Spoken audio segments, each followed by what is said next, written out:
Congressman Todd Rokita is a Republican representing the proud state of Indiana, and he joins us tonight. Congressman, thanks for coming on. You bet. So what, am I overstating what's at stake here as a constitutional matter? No, we're either going to be a country of laws or we're not. The fact that people broke the law to get here doesn't mean the law's broken. It means they ignored and broke the law. We have to follow the law, and what the Department of Justice did today, and what another reminder of why we were right to elect President Trump president, we saw today. California should be sued. In fact, these local and state politicians who do this, they ought to be locked up themselves.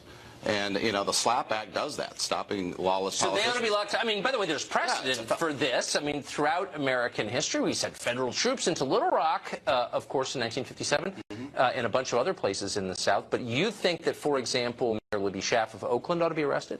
I do. I have a bill to do that. It clarifies federal law to say if you're a state or local elected politician who ignores valid federal law, again, this isn't broken, this has been the law of the land for a long time, then you yourself are a felon and you ought to be thrown in jail.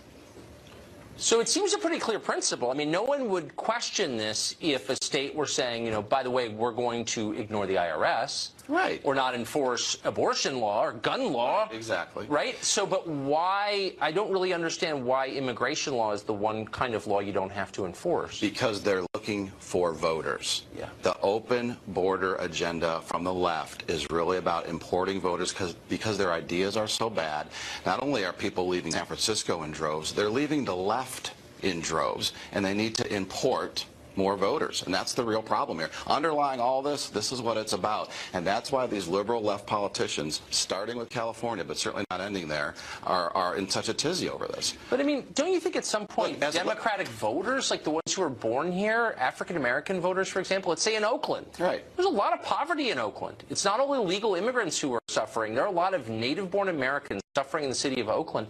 At some point, don't they say, wait a second, what about us? What about us? And that's the whole thing. They're putting the interest of illegal immigrants over the safety and concern of their own citizenry. That's how far out of whack the left has become. You serve in the Congress, along with 434 others, many Democrats. Do you ever have this conversation with Democrats on the Hill? Oh, yeah. We do have these conversations with a few of them. There's a few that are still willing to put the rule of law above all of us. But their party shut down the government on behalf of illegal immigrants, not on behalf of the middle class. Their party leadership, and increasingly a majority of the minority, is right there with California.